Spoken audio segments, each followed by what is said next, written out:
Hello and welcome to my channel, I Win to Lose Gaming. Boothill, the bootleg Arlecchino lookalike of Honkai Star Rail, is the shiniest new 5-star Hunt DPS character. He is the newest, highest single target DPS character in the game. Before we ride on over to Boothill's kit, this video was filmed on the Creator Experience server, so things might, although unlikely, be subject to change.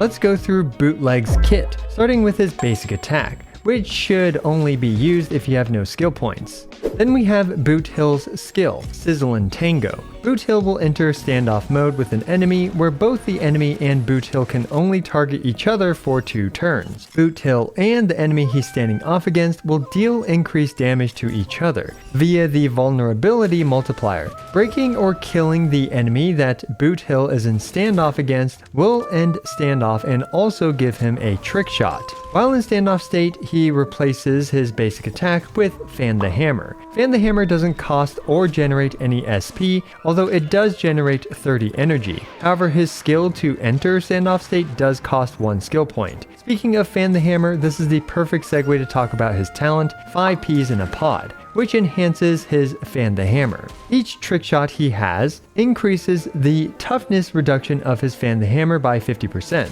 We can see in this chart that his Fan the Hammer can reach up to 150 toughness damage, which is absolutely massive. And normally you can't deal more break damage against an already broken enemy, but thanks to his talent, with 3 pocket trick shots in his pocket, he'll do 170% of his physical break damage to a toughness broken enemy. Up next we have his ultimate, Dust Devil's Sunset Rodeo.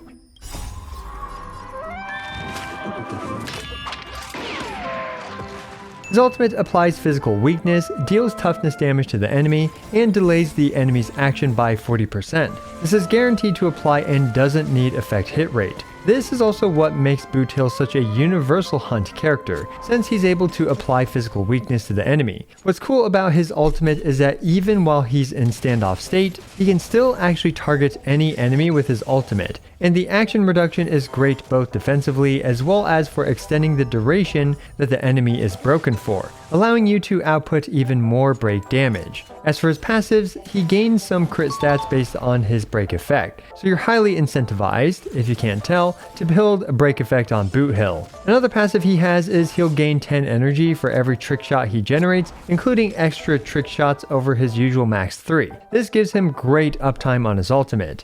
Finally, we have his technique, which applies weakness break, just like his ultimate does, to the first enemy he targets with his skill. For his trace priority, just level up his talent, then skill, then ultimate, and then basic attack. Now, some useful tips: you can use buffs on Boothill after he uses his skill, but before he fires his Fan the Hammer to extend the buff's duration. And if you break and kill the enemy target in this same shot, this actually will give Boothill 2 trick shots. And because of that, his passive, which generates energy, can generate up to 20 additional energy from generating 2 trick shots. And since his standoff state lasts for 2 turns, this allows him to save on some skill points. So he is a bit more skill point friendly than most other DPS characters, but also remember that you will often end standoff state in just 1 turn, since you'll kill or break enemies quite frequently. So as we can see, Boothill is very focused on break damage, and his damage profile is roughly 80% break damage and 20% non-break damage. This means he scales very poorly off of crit, attack, and physical damage. Now, break damage can be improved through defense shred, resistance shred, and the vulnerability multiplier. And of course, Boothill himself can get as much speed as possible so he can attack more frequently, and he should get as much break effect as possible to increase the break damage. Overall, for general use, so you don't have to keep switching your relics, I recommend the 4-piece thieves or 2-piece thieves plus 2-piece watchmakers or 2-piece messengers. However, Genius of the Brilliant Stars is overall better versus quantum weak enemies and with some defense shred already. But it's not nearly as universal, and for me, I don't like swapping my relics all the time, so I'm not going to be using the Genius of Brilliant Stars with him very often. As for the 2-piece balls and rope, well, it's just the Talias, honestly. For main stats, his body should be whatever piece has the highest break effect and speed. However, optimally Ultimately, technically, a crit body is best for his damage, but it's roughly only 3% additional damage. So HP and defense bodies are also great for him as well. As for Boothill's boots, well, it's speed. And for the sphere, technically his best damaging option is physical damage, but just like his body, it's literally just a few percentage points, and I just use whatever ball has the highest break effect and speed. As for stats, you should target as much break effect as possible while hitting some speed breakpoints, like the usual 134, 160, and 200 speed breakpoints. Do keep in mind team-wide speed buffs as well as his light cone speed buffs, which will help you reach these speed breakpoints.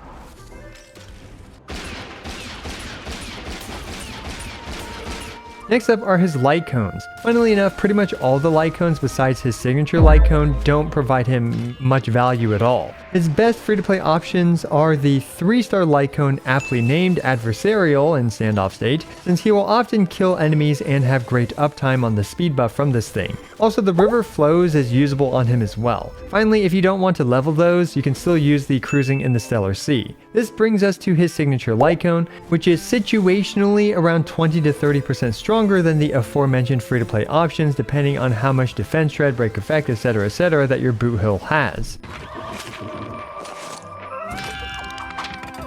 As for those rich cowboys out there, his E1 is a great quality of life eidolon, significantly speeding up his ramp up time and ignoring a bit of defense. E2 will help a ton with his skill point generation and gives him more break effect. E4 is a meme as always, and E6 turns him into a destruction character, being able to blast adjacent targets.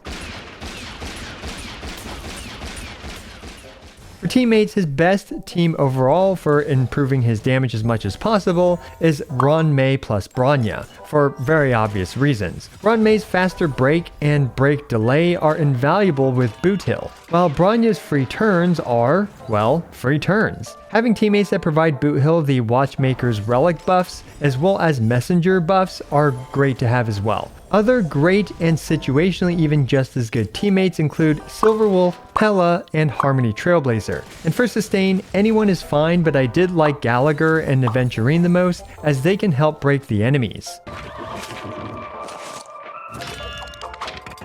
Boothill appears to have the highest single target DPS in the game. Free-to-plays can casually expect to put out 200 to 400,000 damage versus elites and bosses, which is a pretty mind-boggling number for those that have been around since release. So Boothill will be incredible in situations that favor single target damage. And he's also fairly universal, being able to implant physical weakness on his own. However, there are many enemies that can counter him, like all the enemies that make their toughness bar unbreakable. He's also basically a meme character in pure fiction, and he's very slow at farming multi-wave trace and experience domains for obvious reasons, so hopefully you have other characters to do that type of content. But if you need a stellar single target, fairly universal DPS character, then Boothill is your guy. As always, I appreciate every single one of you. This is I Went to Lose, signing out.